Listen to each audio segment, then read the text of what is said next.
direi che possiamo partire. Benvenute e benvenuti a tutti e a tutti, grazie per questo incontro insieme, soprattutto grazie ad Alessandro Serra che è con noi. Grazie a voi. E sarà con noi, insomma, il suo spettacolo fino a tutta la settimana prossima.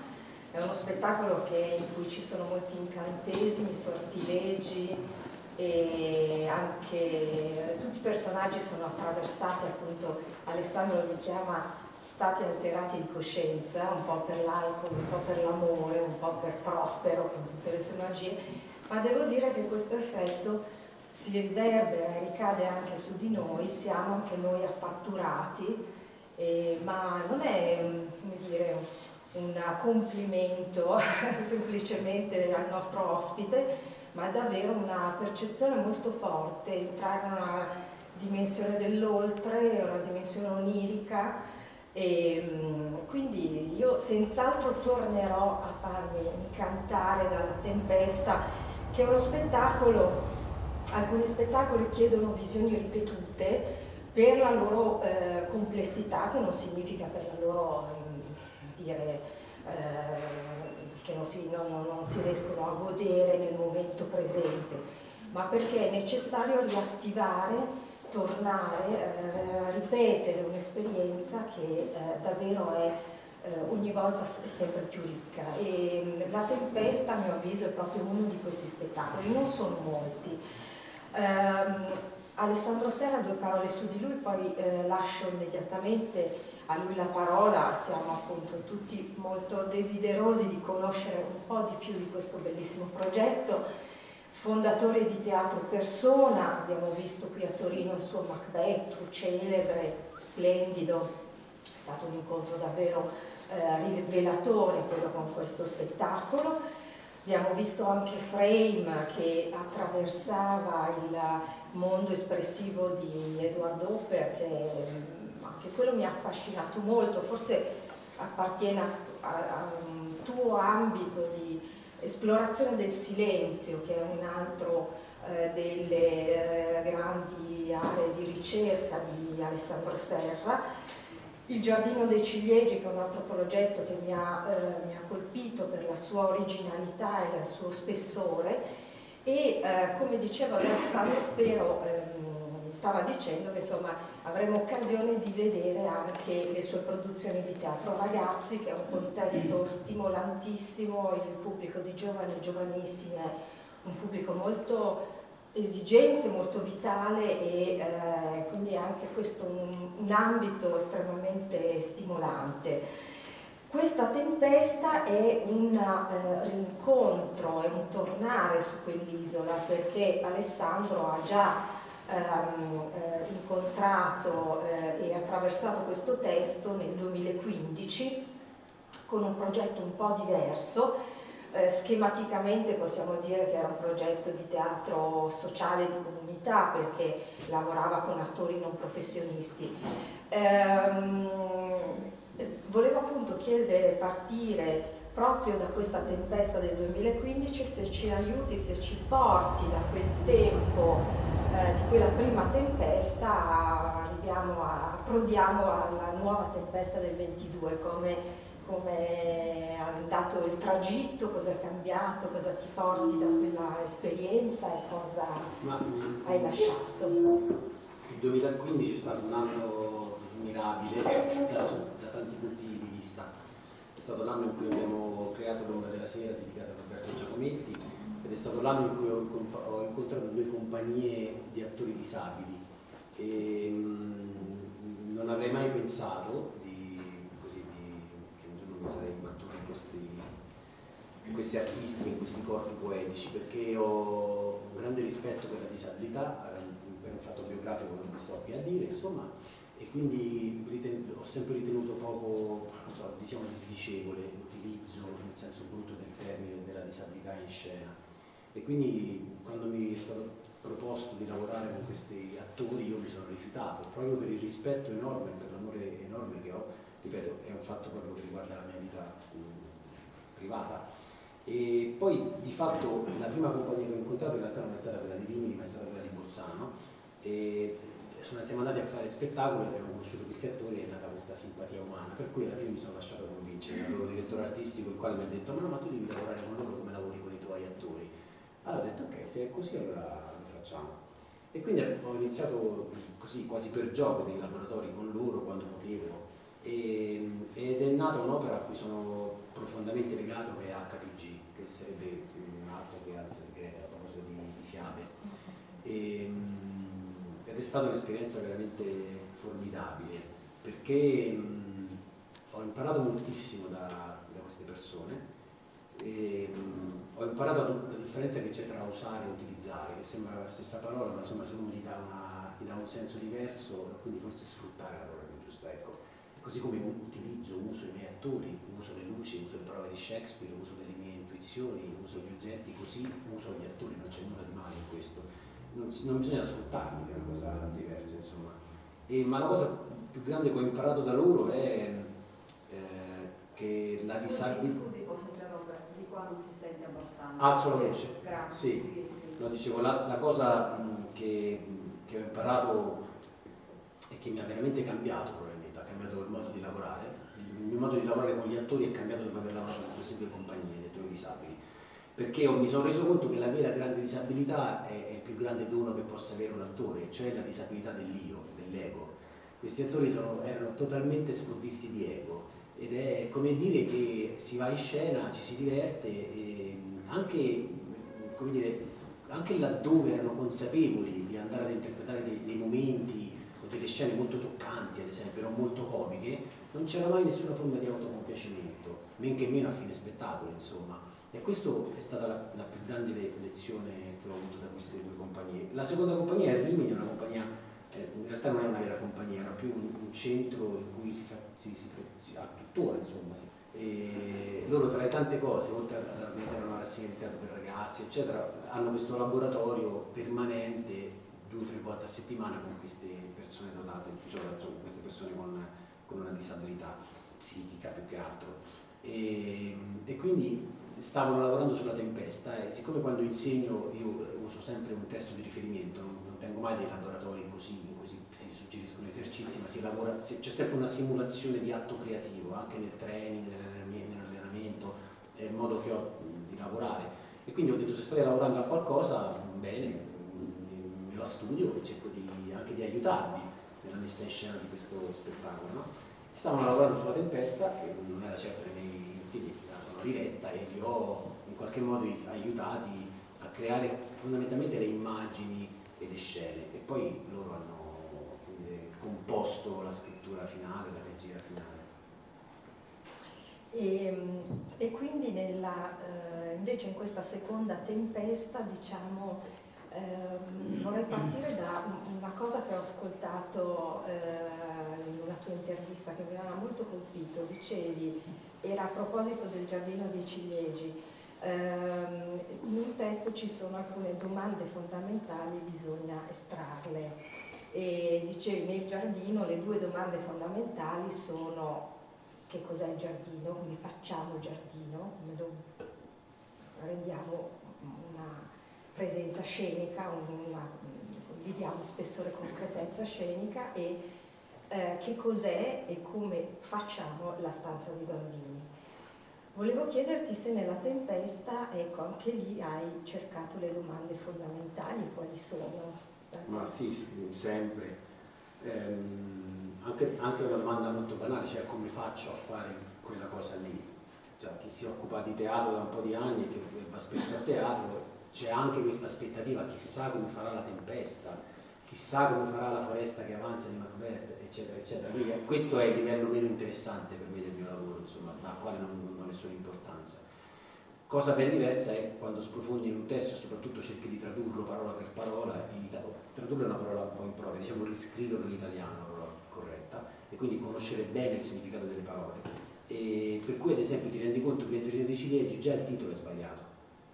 Già dare questo titolo a quel testo significa commettere un errore, perché non è un giardino. Una Mareneto. Esatto, è una Mareneto.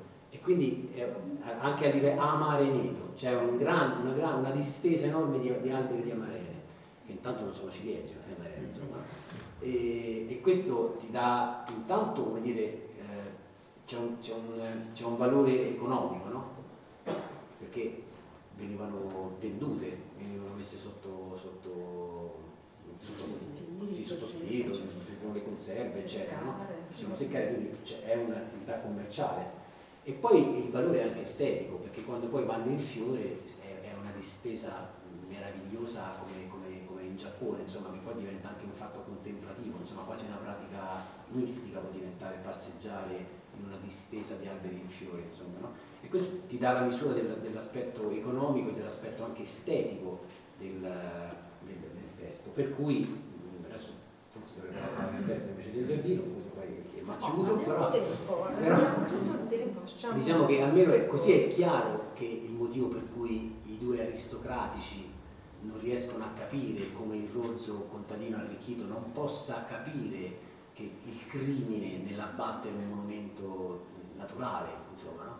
E quindi lo spettatore italiano che legge il giardino di Cirié dice vabbè, che sarà mai, abbatti un giardino, invece no, lì è un monumento nazionale, è menzionato nel dizionario enciclopedico, dice Gaeta. Ma questo è fondamentale, perché il contadino arricchito riesce a capire il valore delle cose, il prezzo delle cose, ma non il valore, insomma, questa è un po' la differenza. Per cui in questo senso porsi delle domande è già il primo atto, come dire, creativo, quantomeno artigianale, per cercare di capire. E poi la stanza dei bambini, come dire, è chiaro che come la faccio la stanza dei bambini? Ci metto i giocattoli, facciamo finta che è rimasta così sin dall'infanzia. Io ho cercato di darmi la mia risposta e con gli attori abbiamo intrapreso un'altra strada. Ciò che succede in quel testo è qualcosa che a volte nella vita succede, cioè quando inciampi nell'infanzia, che può anche essere un piccolo gesto, apri un cassetto e trovi un oggetto, una fotografia, una lettera, un calzino bucato, non so, qualcosa per cui ti arriva il cuore in gola, sarà capitato, insomma, no? Poi gli oggetti più li si dimentica, più si caricano di vita, e quando poi ti si ripresentano davanti sono delle esperienze molto forti emotivamente. No? Rispetto alla tempesta, ovviamente di domande ce ne sono tante. Il primo, come faccio la tempesta? e allora, come dire, lì mi è stato chiaro sin da subito una cosa, è che essendo questa l'ultima opera di Shakespeare, ok? Ma anche l'opera più metateatrale di Shakespeare, è proprio un omaggio al teatro, con il teatro, con i mezzi del teatro, è tutto c'è già nelle parole, continuamente to perform, to act, to play, recitare, reciteremo la nostra parte, hai recitato bene, questi attori erano tutti spiriti, non è che dice questi spiriti erano tutti attori, dice questi attori erano tutti spiriti, quindi è una come dire, quasi sfacciato per quanto è metateatrale. Allora mi sono detto ok, allora deve essere proprio il teatro, per cui l'isola è il palcoscenico e dobbiamo in qualche modo, ho cercato di giocare e sedurre il mistero, la parte metafisica della nostra professione e anche della nostra realtà, con dei trucchi artigianali, che è proprio lì la magia del teatro, e questi trucchi anche svelarli. Cioè far vedere, ammantare la scena, e ci provo, non detto che mi riesca sempre, di qualcosa che trascende la realtà, e subito dopo in qualche modo deporre le armi e mostrare il dispositivo teatrale, che è ancora più potente, perché la forza del teatro è che un attore entra in scena, mostra la mano destra al pubblico e dice questa è l'Africa, e gli spettatori vedono l'Africa. Se invece vedono una mano significa che non è un bravo attore.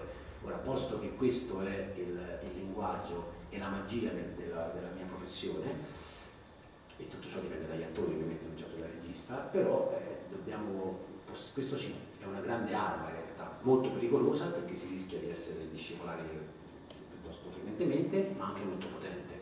È potente perché lo spettatore sta sempre a gioco, perché lo spettatore ti concede una fiducia che è anche una convenzione esagerata sin dall'inizio, per cui se tu entri in scena e dici questo è il deserto, non è che lo spettatore dice ok ci credo, ma lo spettatore distinto al teatro non c'è bisogno di riempire il palcoscenico di sabbia o di mettere il cactus o di aumentare il riscaldamento a 45-50 gradi, lo spettatore vede il deserto, tu puoi soltanto disattendere la sua immaginazione e il teatro non esiste senza l'immaginazione dello spettatore, quindi questo dispositivo va anche saputo manipolare con una certa cautela, perché senza l'atto immaginativo dello spettatore il teatro non esiste. Per questo bisogna concederglielo, non perché siamo generosi, ma perché non esisterebbe il teatro senza l'immaginazione dello spettatore.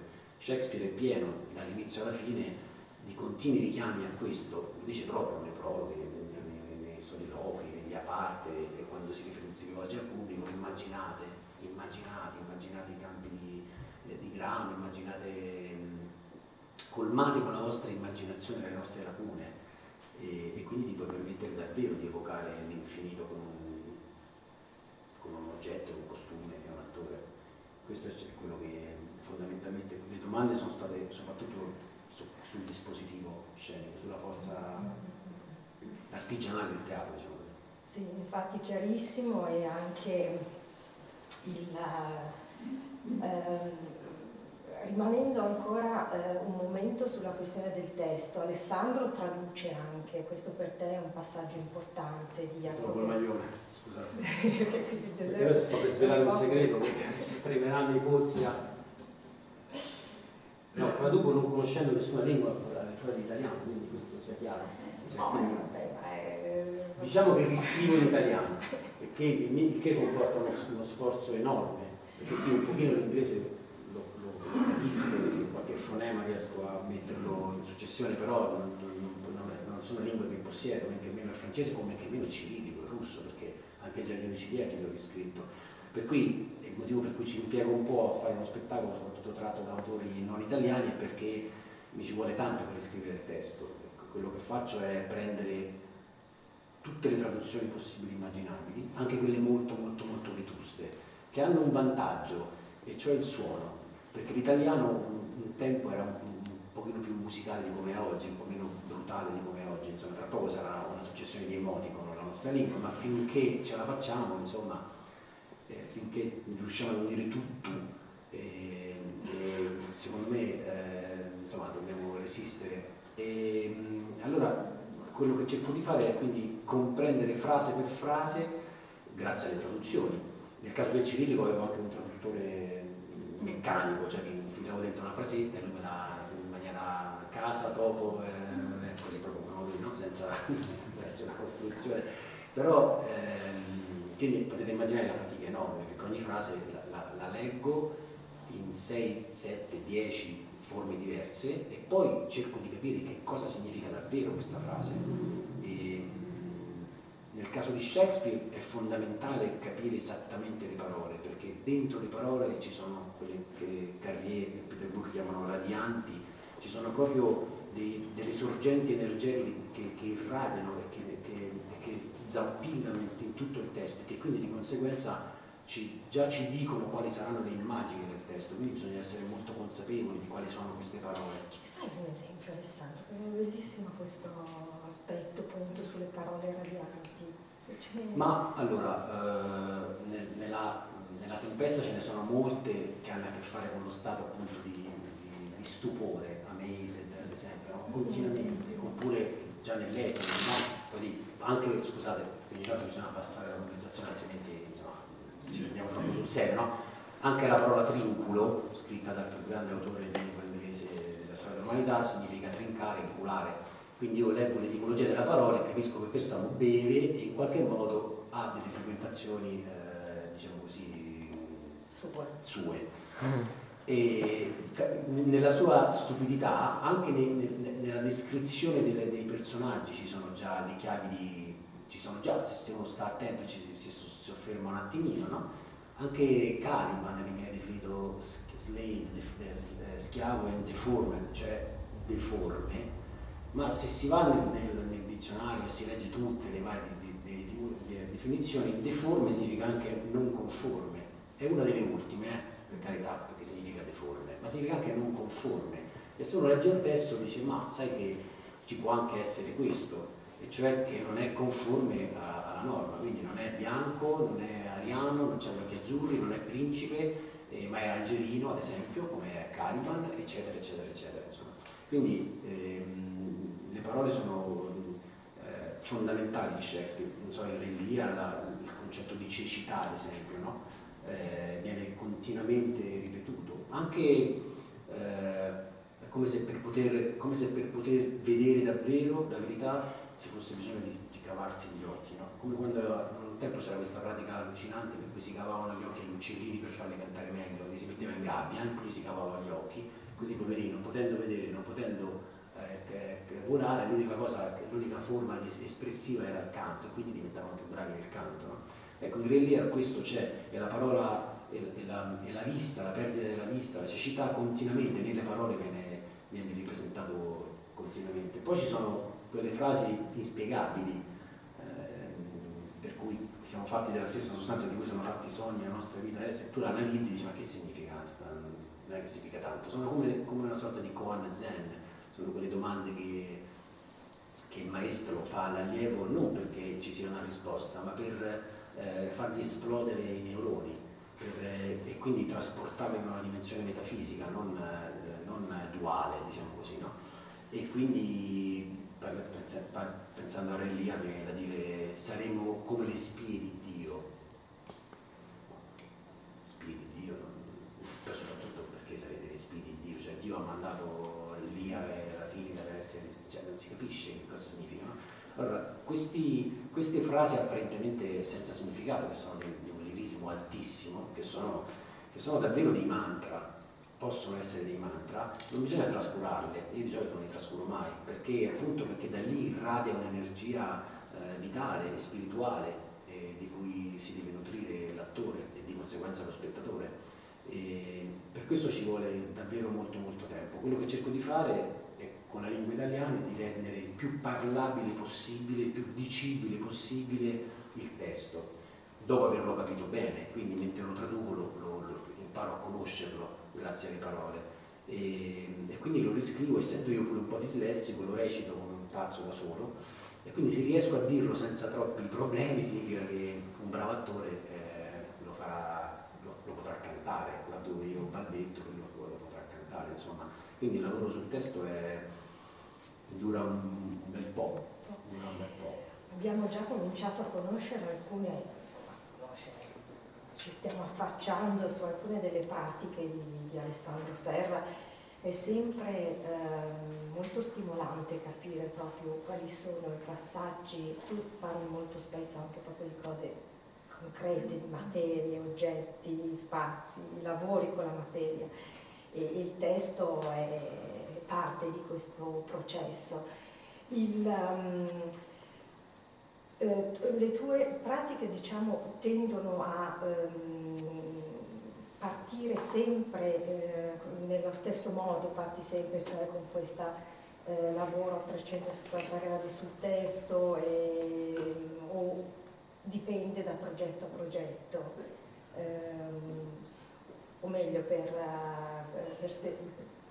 fare un passaggio in più. Da quel che ho letto sei poco attratto dalle prove a tavolino, qualcosa che non appartiene appunto a queste due pratiche.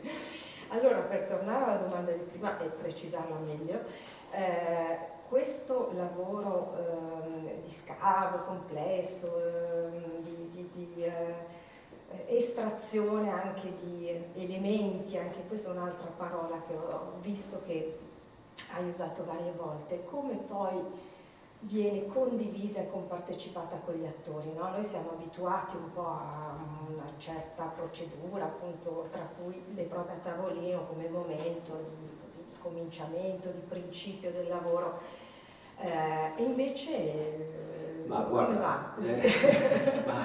Nel senso, io ho studiato da autodidatta e ho seguito dei maestri. Tutti i maestri che ho seguito fondamentalmente erano degli attori, per cui in qualche modo ho imparato a fare il teatro dagli attori.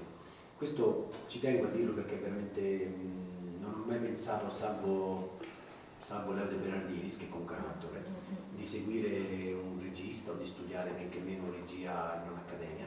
e quindi ho sempre studiato con gli attori, per cui, come dire, a un certo punto mi sono detto ma mi tocca fare il regista, quindi devo far finta di saperne più degli attori, perché altrimenti non sta in piedi questo bluff, perché era un bluff totale, perché sai, anche Peter Brook dice non è che è difficile fare il regista, basta dici sono un regista e magari trovi dei pazzi che ci credono e lo fai. Peter Brook a 25 anni dirigeva, non so, John Gielgud, cioè, a volte capita, io ci ho provato e non ho diretto Umberto Orsini, sono alla soglia dei 50 anni che ho diretto Umberto Orsini, ecco, ci ho messo un po'. Per cui questa cosa mi è stata subito chiara sin dall'inizio. La domanda è ma perché un regista dovrebbe conoscere il testo meglio dell'attore? Già si parla di queste meravigliose letture a tavolino di alcuni grandi registi, no? Che io non dubito, conoscendo alcuni di questi, cioè, ad esempio Streller era un uomo di un'intelligenza micidiale, anche sulla Tempesta ha scritto delle cose straordinarie. È vero che aveva dei collaboratori insomma, importanti, cioè quando lui lavorava sulla Tempesta, non so, erano altri tempi, ma c'era Ian Cott che è quello che ha scritto Shakespeare, il nostro contemporaneo, c'era Lombardo che lo traduceva. È divertente studiare e poter contare su queste menti sovrumane praticamente, no? E non è il mio caso, quindi me ne sto sempre lì da solo con le mie paroline, con il mio traduttore, con le mie 40 traduzioni, eccetera, eccetera, no? Per cui poi oggi sai gli attori non è come un tempo, sono tutti mega laureati, coltissimi, hanno pure i master, parlano le lingue, quindi dico ma perché devo bluffare? Ma da subito questa cosa mi è stata chiara, perché devo bluffare?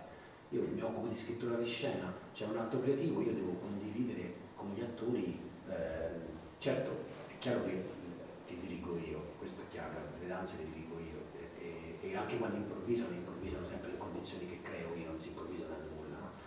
L'altro motivo fondamentale però rispetto al testo è che uno mi potrebbe dire sì, ho capito, ma siccome la regia è del regista è giusto che il regista spieghi all'attore come legge il testo. Ora io questo non lo faccio mai per un motivo molto semplice, è che la mia visione interiore del testo, cioè quando io leggo un testo e mi tocca nel profondo dell'anima, io non saprei verbalizzarlo, cioè non saprei dirlo a parole, perché Reliar, ad esempio, adesso mi parte con Reliar perché il testo lo chiamo molto, no?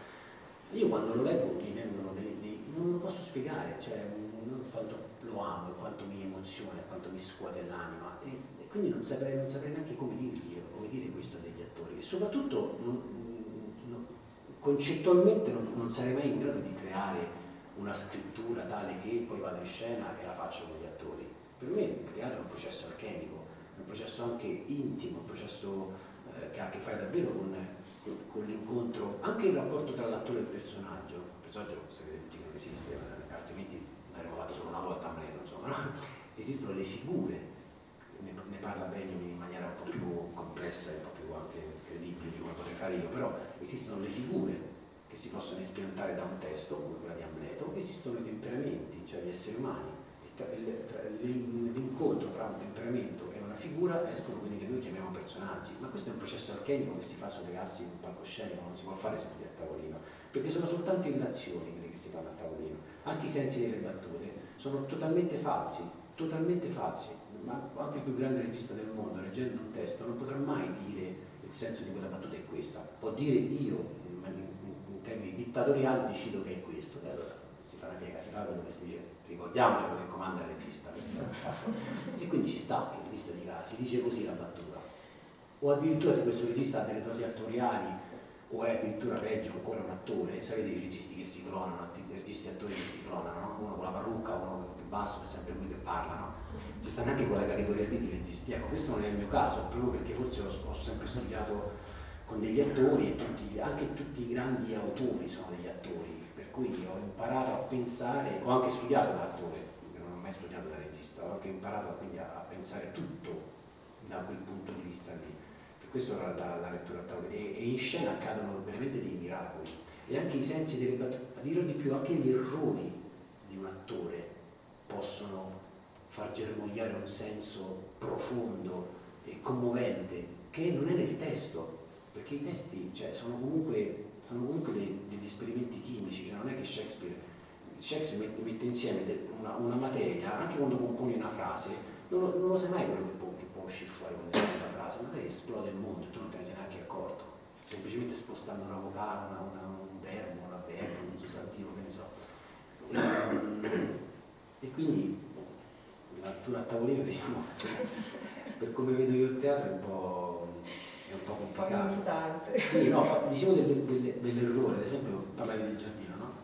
Eravamo a Roma, al Teatro Argentina, e a un certo punto la Liuba, c'è un pezzo in cui dice, scusa, ho dormito poco questa notte per una memoria, cioè, la disco un attimo. Sì, dice alla Paghi, dice sono stato a teatro a vedere una commedia, mi sono ammazzato, no, non sai che ridere, non mi ricordo. E la Liuba gli dice dovreste guardarli un po'. Dovreste guardare dentro te stesso, invece che allora, la battuta è invece che finisce dovreste guardarli un pochino. Dovreste guardare dentro te stesso. A teatro, invece che a teatro dovreste guardare dentro te stesso, dentro voi stesso, come è triste la vostra vita, eccetera, eccetera. E quel giorno si vede che è andata la salita di traverso, oppure ha preso un po', oppure ha respirato in un momento diverso, no? Ha detto, invece delle commedie, a teatro dovreste guardare dentro voi stessi. Non so, come a dire, ha citato Amleto praticamente, cioè a teatro tu ci vai per guardare te stesso, no?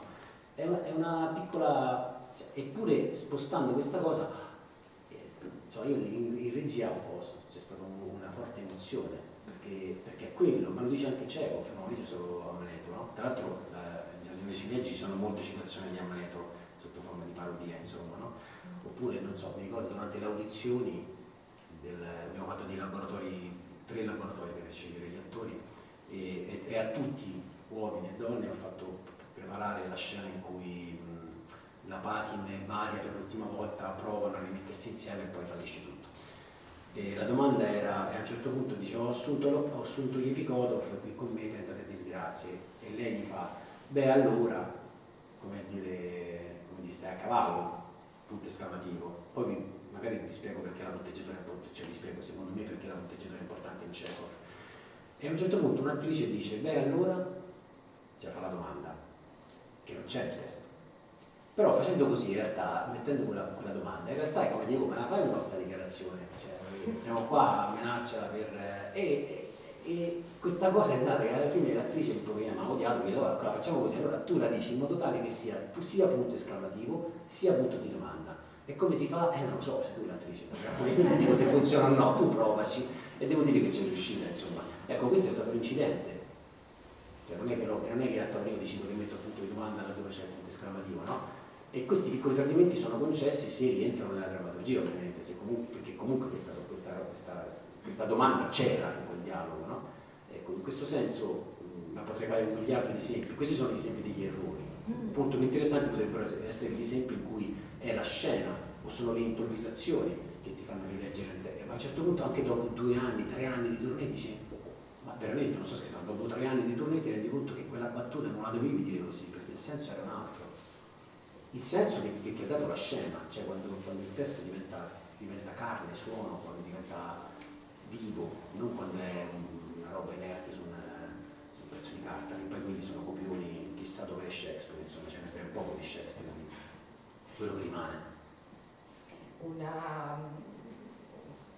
Un aspetto che mi ha incuriosito molto, adesso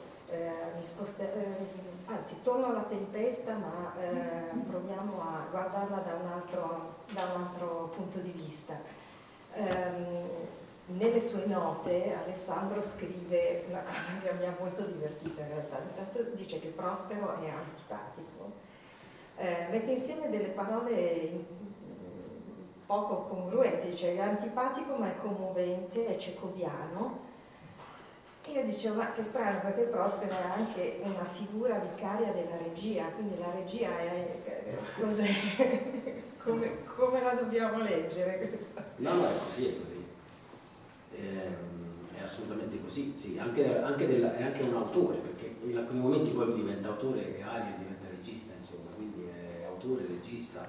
Sì, è così, nel senso che poi lui, come dire, perché è un personaggio difficile da digerire per i grandi, non per i grandi, anche per i piccoli, per i registi in generale, perché è un po', dico grandi perché quelli grandi sanno fare le magie, diciamo così, no?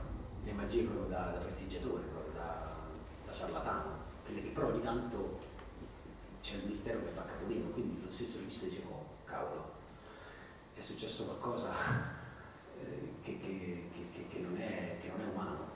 E poi si ritorna a fare trucchetti, per carità, però servono a questi trucchetti, servono a questo i dispositivi, i device, come li chiama Shakespeare.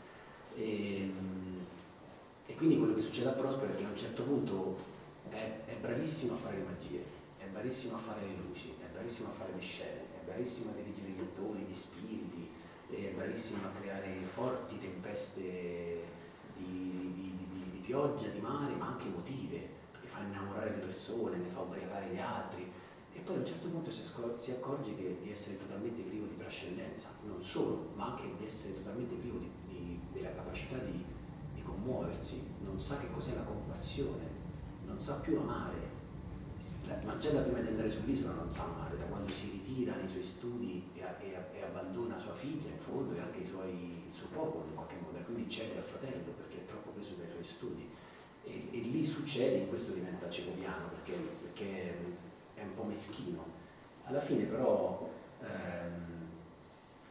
si commuove, impara da uno spirito dell'aria che gli dice: se ti vedessi lì in quel boschetto che soffrono disperati grazie alla tua magia, ne proveresti pena, no? E lui gli dice: lo vedi davvero? E Ari gli risponde: io sì, se fossi umano, se fossi un essere umano, non essendo umano, che poi è assurdo perché in realtà ti sta dicendo che anche lui lo prova, no? E allora lui dice: ma come, io che sono fatto della loro stessa carne, non riesco a provare quelle emozioni. Questo è il crack, la parola appunto in inglese è crack, che è un termine accademico, quando l'alambicco fa crack appunto, ma è un crack emotivo, è il primo crack emotivo che fa Prospero, che lo porta verso appunto imparare la compassione, imparare a perdonare coloro che non si pentono, che è evangelico quasi, che è quasi come nella Bella e la Bestia. La Bella si innamora della bestia in quanto bestia, non in quanto principe, e quindi arriva il dono, cioè che diventa principe, ma il dono arriva quando lei non lo vuole più il dono, perché lei lo ama per quello che è. E quindi, come dire, per poter cambiare quello che ci sta intorno è fondamentale imparare a cambiare se stessi, è quello che succede a Prospero. Allora io come regista ogni tanto mi rendo conto che in realtà sono gli attori che mi insegnano la compassione, anche se è alla base di tutti i miei lavori, e anche se l'aspetto metafisico è alla base di tutti i miei lavori, e la trascendenza è, come dire, è davvero incarnare presenze e attivare energie cosmiche, è l'attore.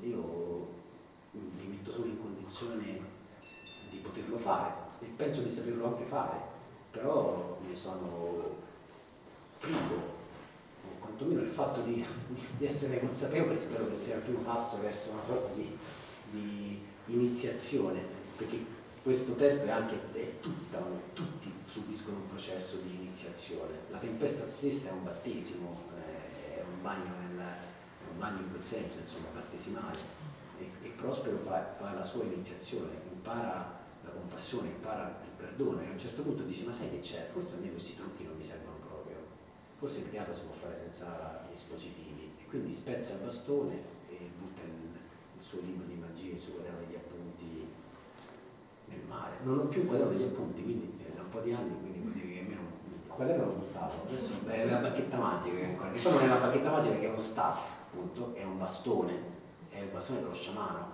quindi anche lì vedi, tutti pensano che Prospero abbia la bacchetta magica, perché? Perché c'è il luogo comune del mago Merlino e del direttore d'orchestra, no, quello è uno sciamano. E anche dove sta Prospero, la parola in inglese è cell, cioè che è la cella, non è la cave, non è la grotta, e tutti traducono grotta, o magari mi sono sbagliato io, ma io ho la fortuna di conoscere molte persone che parlano molto bene le lingue, non come me, per cui ho la fortuna di confrontarmi con Donata Feroldi, ad esempio, che mi aiuta sempre nella parte finale delle traduzioni, che è una lessicografa, una traduttrice straordinaria, oltre ad essere una grande intellettuale, per cui alla fine quando trovo quasi sempre conferma di quelle cose che dici come se le avessi scoperte io, no? Però si continua, nel teatro si continua, al teatro di prosa, diciamo così, si continua a portare avanti tutti i luoghi comuni sui testi, su Amleto, su Lear, su Otello, tutti i luoghi comuni. comuni, si mettono in scena i luoghi comuni, e quando lo spettatore non vede il luogo comune, cioè quando non vede Otello geloso che ammazza Desidero perché è geloso, ci rimane male, dice che il regista si prende delle libertà. No, il regista ha letto il testo, basta, non è che si prende delle libertà, il regista ha letto il testo e non c'è scritto quello e quindi non fa quello, eccetera eccetera. Il bastone di Artaud anche, che è il bastone di San Patrizio. Sì. Questo discorso sulle rigidità, sui cliché è molto interessante. Poi tu sei anche uno che dice partiamo dai cliché e poi andiamo oltre. Però è molto vero questa a volte come la storia scenica dei testi poi li riscrive in un certo senso e irrigidisce, e quindi la possibilità di sciogliere invece tornare a una lettura non vincolata delle opere è fondamentale. Sempre stando su questa tua lettura mi hanno colpito molto due cose. Il risalto che hai dato ad Ariel, c'è proprio una attenzione molto precisa su questa figura che apre e chiude il lavoro, no? Fa proprio una sorta di chiusura del cerchio. E un'altra cosa che mi ha colpito molto è, sempre leggendoti nelle note, come hai sentito degli inneschi o comunque delle calamite con il nostro tempo. Tutto il discorso su Caliban, per esempio, ti ha mosso, mi sembra, proprio delle aperture rispetto alla nostra storia, anche Una storia recente. sì. Come prima hai detto una cosa sulla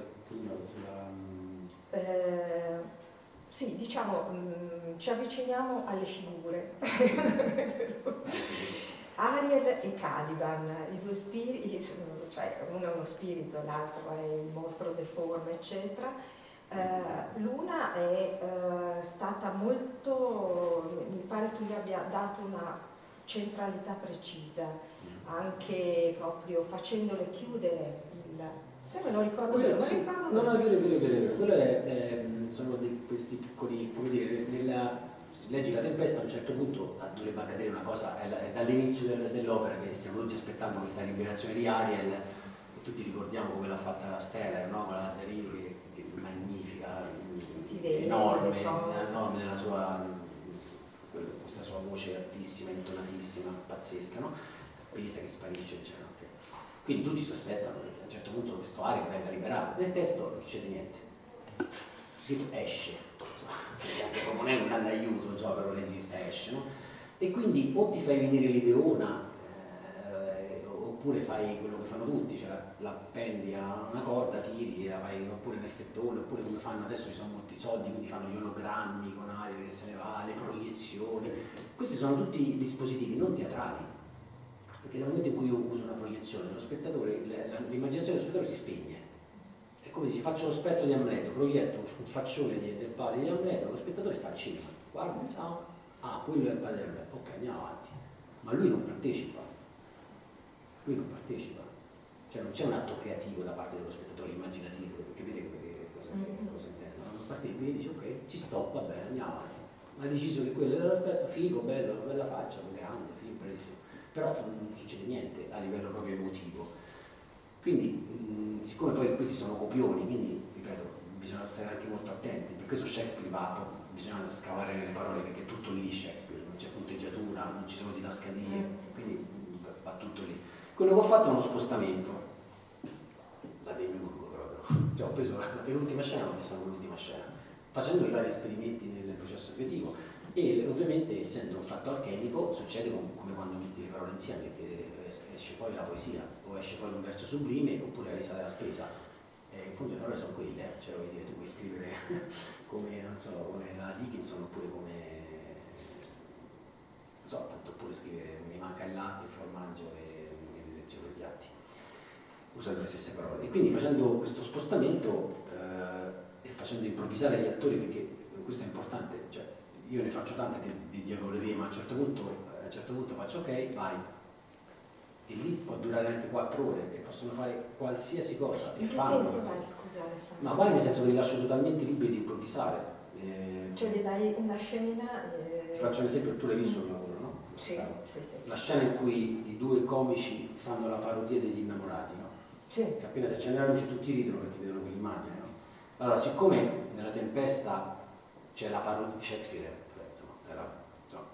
ce ne sono 3 come lui, altri 2 come lui, Dante, Omero, e poi vengono gli altri, insomma, quindi insomma, è Dio, diciamo così. E lui riesce all'interno di quest'opera a farsi la parodia da solo, perché è l'opera del potere, ma c'è anche la parodia del potere, perché i 2, l'ubriacone e il clown, diciamo così, il fool e più Caliban, vogliono uccidere, complottano per uccidere Prospero, che in realtà tutto questo anche è orchestrato da Prospero, che gli ha fornito la sostanza stupefacente per poter alterare lo stato di coscienza e quindi pensare di poter commettere il delitto. Quindi è la parodia del tentativo del regicidio, come si dice quando si vuole uccidere il re.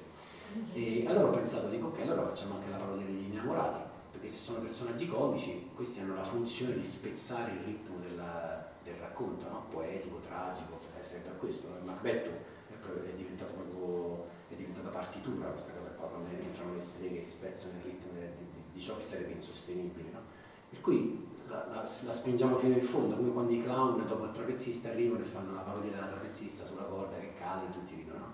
E quindi ho detto ok, adesso si parte da questa situazione, prendiamo esattamente la fotografia dell'ultima scena dei 2 innamorati con quell'oggetto e da lì si parte con il testo, quindi è un fatto chimico, quindi hai una relazione fisica che viene da 2 innamorati che amoreggiano e un testo che dice tutt'altra cosa, insomma.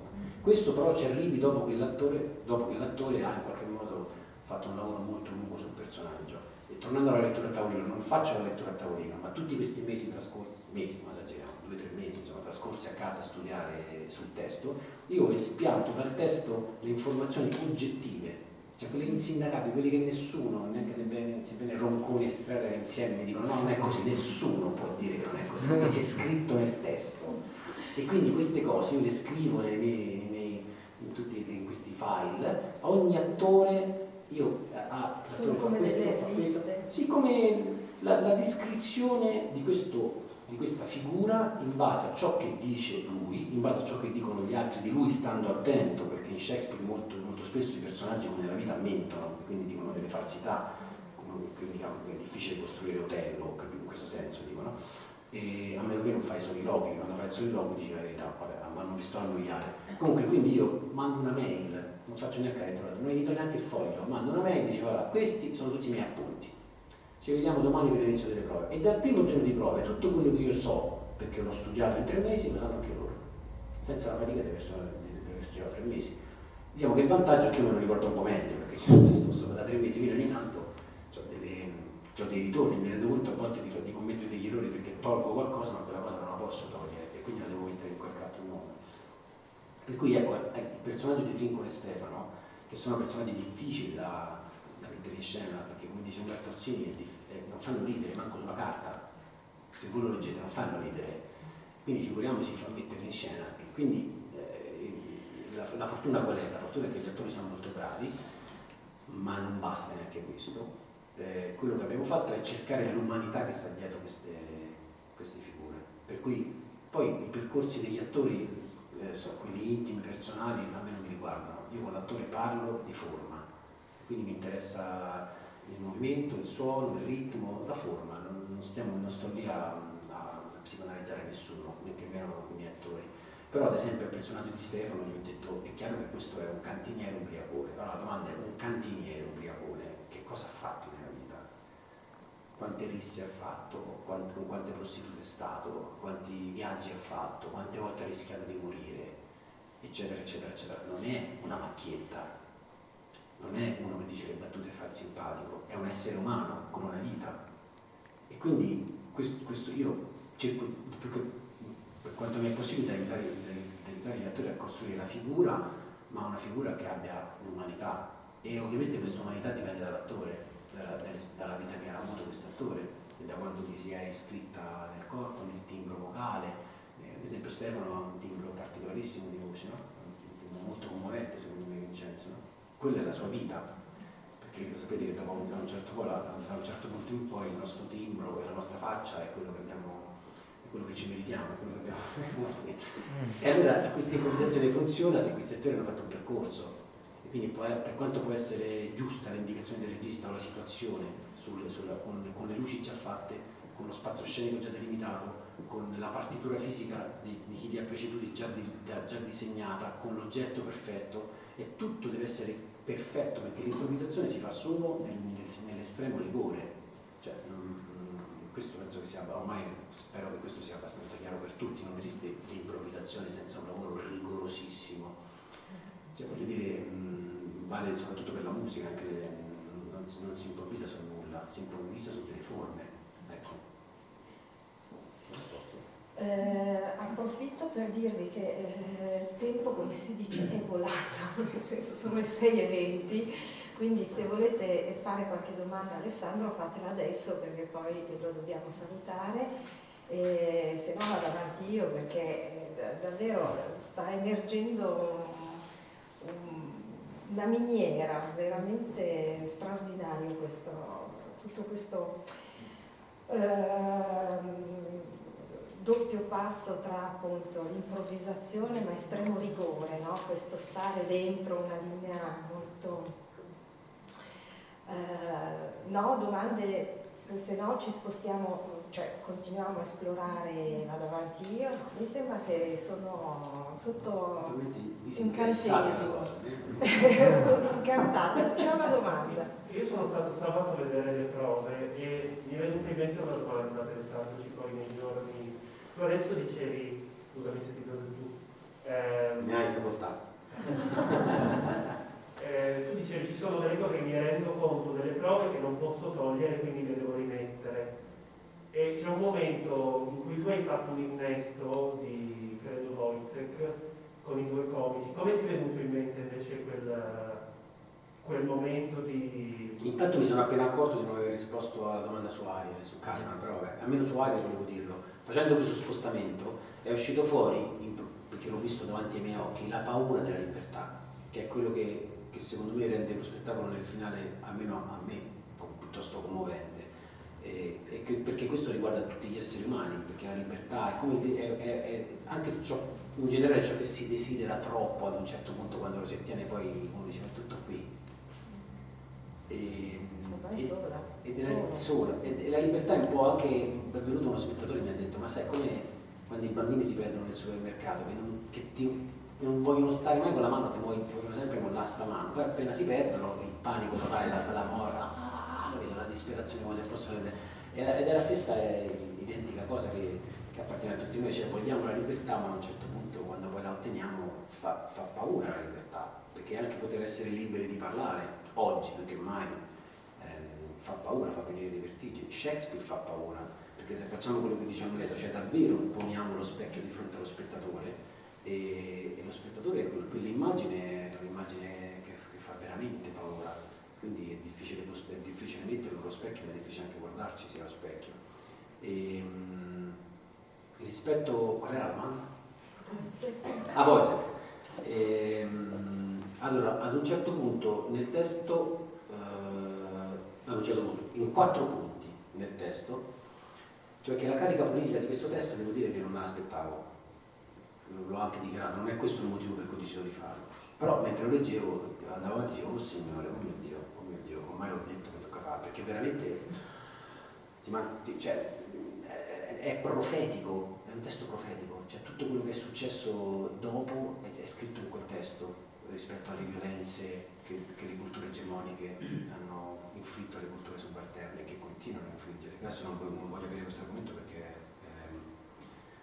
insomma, è piuttosto complicato, però diciamo che nel testo ci sono 4 frasi, ogni volta che vedono Caliban, prima Trinculo, poi Stefano, poi Sebastiano, poi Antonio, fanno battute e riferimenti al fatto che questa creatura si possa in qualche modo portare in Inghilterra e mostrare, diciamo, nelle fiere, no? E dice chiunque pagherebbe per vederlo, no? Oppure quell'altro dice me lo porta a Napoli e appunto qualsiasi re pagherebbe qualsiasi cifra per averlo, quindi ci posso fare un sacco di soldi, no? Nel finale Antonio dice, Sebastiano dice: ma che cos'è questa roba? Si può comprare sul mercato? No, si può comprare? E gli risponde: sicuramente sul mercato.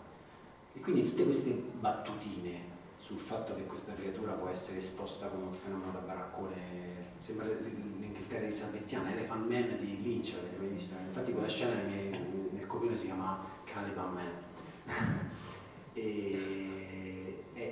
Sarebbe accaduto di lì a poco, probabilmente già accadeva, insomma, no? Tutto ciò che è deforme, appunto non conforme, viene mostrato come uno spettacolo teatrale, come si mostrano gli attori, si paga per vedere queste persone, queste creature deformi. E allora mentre cercavo delle parole mentre mi sono inventato lì per lì questa scena degli imbonitori, ovviamente mi è venuto in mente Wojciech, e all'inizio, i primi giorni, ho preso parecchie frasi del Wojciech, poi pian piano l'ho tolte quasi tutte. In realtà ce n'è forse una o due del Wojciech. Ci sono delle battute che sono uscite, gli attori l'hanno sparate così, tipo cani alla mano, bambini al guinzaglio, oppure vengono che più gente entra, più bestie si vedono, anche questa è nella cultura popolare, insomma, no? Per cui questo è il motivo per cui come dire, tutte quelle parole si possono anche togliere adesso, perché c'è quella scena. Ora uno potrebbe pure pensare che l'idea del regista che ha voluto fare il fenomeno da baraccone, ma possono pensare quello che vogliono, in realtà io resto sempre fedele ai testi, anche perché altrimenti lo scriverei da solo, insomma, se ci avessi nel momento in cui dicevo di lavorare sulla tempesta, lavoro la tempesta. Oppure, non so, qualche giorno fa mi sono accorto che mancava qualcosa, perché quando Prospero, dopo il Musk, dice mi sono dimenticato della videocongiura di Caliban, dei suoi eccetera eccetera, no? E noi l'abbiamo fatta così, più o meno, abbiamo tolto un po' di parole, poi mi sono detto: ma cavolo, c'è una frase fondamentale che dicono poi Miranda e Ferdinando, cioè che Miranda dice: non ho mai visto così sconvolto. Ma che è successo a tuo padre? Non ho mai visto così sconvolto. E quello è importante, perché lui soffre per il fatto che quello che lui comunque considera suo figlio non perché ha paura di lui, perché l'ha organizzata da lui la cosa, ma soffre perché gli si è acceso questo sentimento di morte nei confronti di suo figlio, di omicidio, insomma, soffre per la delusione umana. E allora quella cosa lì si può, se hai un bravo attore, insomma, che collabora con te, si può racchiudere in una sola parola, che è Caliban, perché un bravo attore può dire Caliban e semplicemente esclamando Caliban far sentire tutto il dolore di un padre che sa che suo figlio lo vuole uccidere. Capisci cosa intendo, no?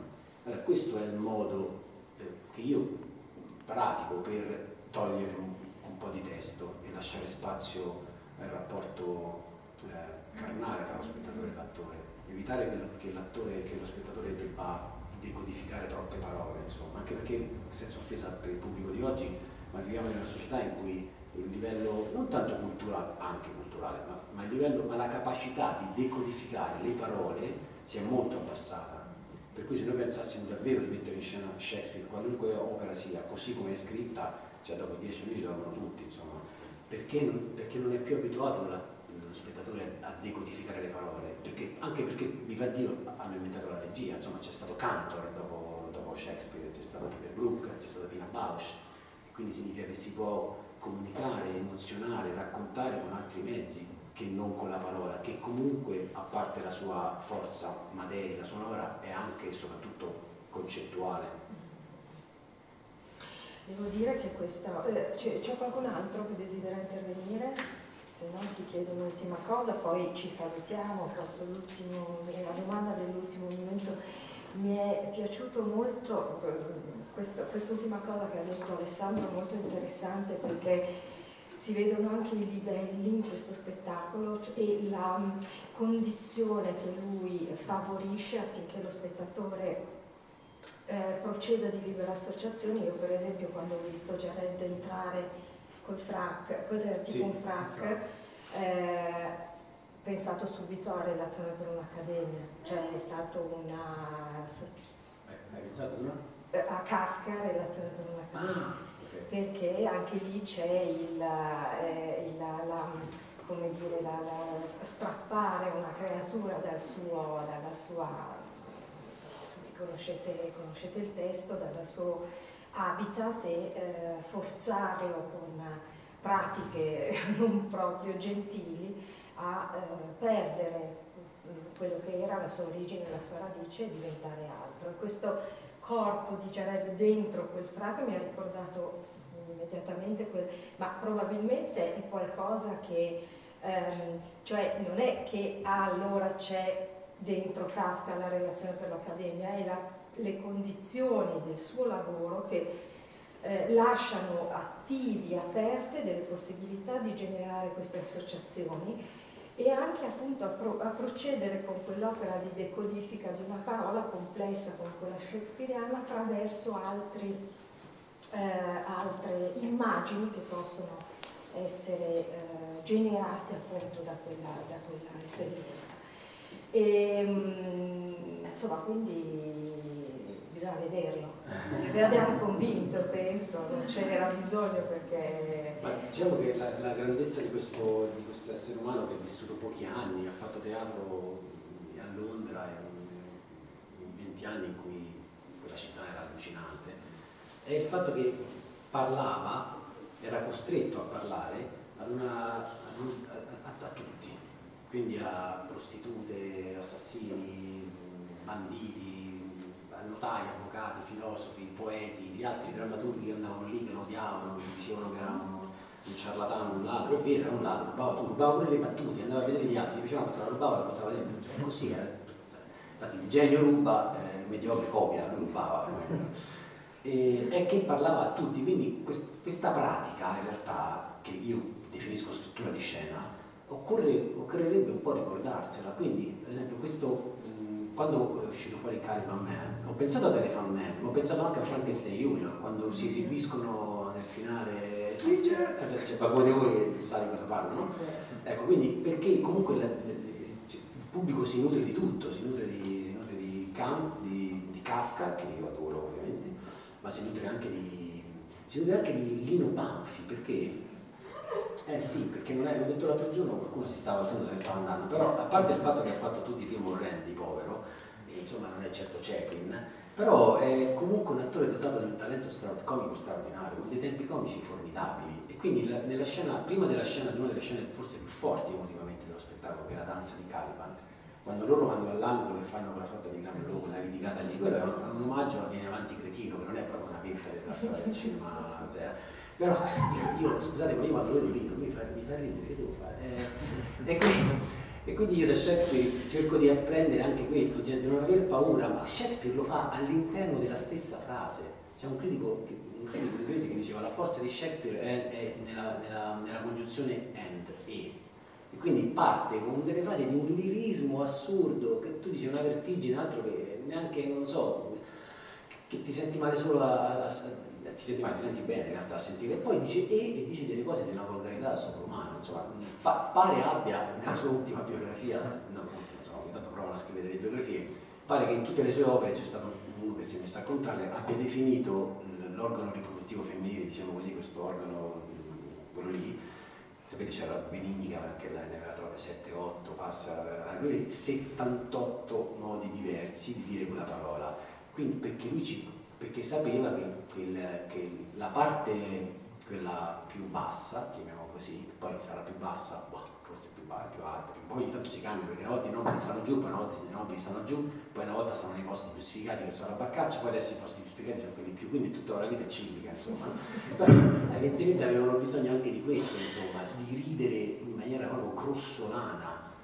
Quindi dentro Shakespeare c'è questa risata grossolana, ma la risata grossolana è come la trappola con cui Amleto fa cadere la coscienza del re, la trappola del teatro, perché attraverso la risata grossolana ti conduco di fronte allo specchio, ti conduco di fronte al mistero. È una grande lezione che io non so se l'ho colta, ma insomma ci provo. Assolutamente, direi che insomma, appuntamento allora di nuovo alle Fonti del Limone per chi è già stato, per chi non è ancora stato, andare è un'esperienza davvero indimenticabile. Grazie mille.